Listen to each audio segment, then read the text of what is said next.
મારું ગામ ચાપાથળ છે. અમરેલીથી ચાપાથળ ફતેપુર જતો આ રોડ છે. આ રોડની અંદર અમે અહીંયા ઠેબી નદી આવેલી છે. ઠેબી નદીની જે હાલત છે કે ઠેબી નદીની અંદર તમામ ગટરનું પાણી છોડવામાં આવે છે અને અહીંયા એસટીપી પ્લાન હોવા છતાં આ સરકારની મિલીભગતના કારણે આ નદીની હાલત ખૂબ દયજનક છે. અને અહીંયા ફતેપુર જેવું ભોજલધામ અહીંયા આવેલું છે.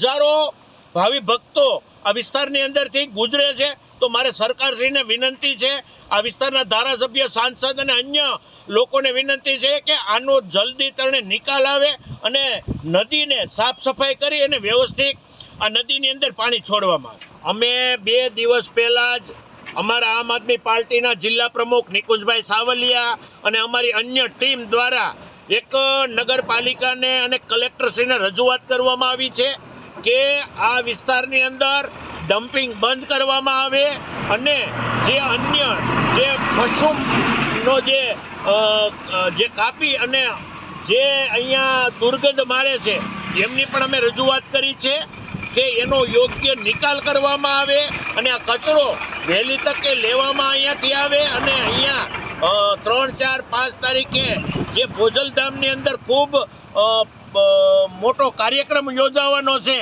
તો આ જે ભોજલધામ છે એની શાખ વધે અને સરકારની પણ સારી કામગીરી કરે એમના માટે અમે રજૂઆત કરવામાં આપી છે. તમામ કચરો ભરાવવો જોઈએ અને ખાસ આમ તો આ સરકાર એટલી બધી સીધી નથી. અહીંયા મુખ્યમંત્રી આવે છે, એમના ભાગરૂપે જો પણ અહીંયાથી કચરો લેવાતો હોય એવું અમને લાગે છે, પરંતુ જે કંઈ કારણોસર કચરો લેવાય છે પણ પૂરેપૂરું સાફ સફાઈ થાય અને અહીંયા સારા વૃક્ષરોપણ થાય અને ભોજલધામ જગ્યા જે છે એમને પવિત્ર ધામ બનાવવામાં આવે અને બાયપાસથી ભોજલધામ જે ફતેપુર સુધી અન્ય સારા ઝાડવા વાવવામાં આવે અને પવિત્ર જગ્યા બનાવવામાં આવે એવી અમારી વિનંતી છે.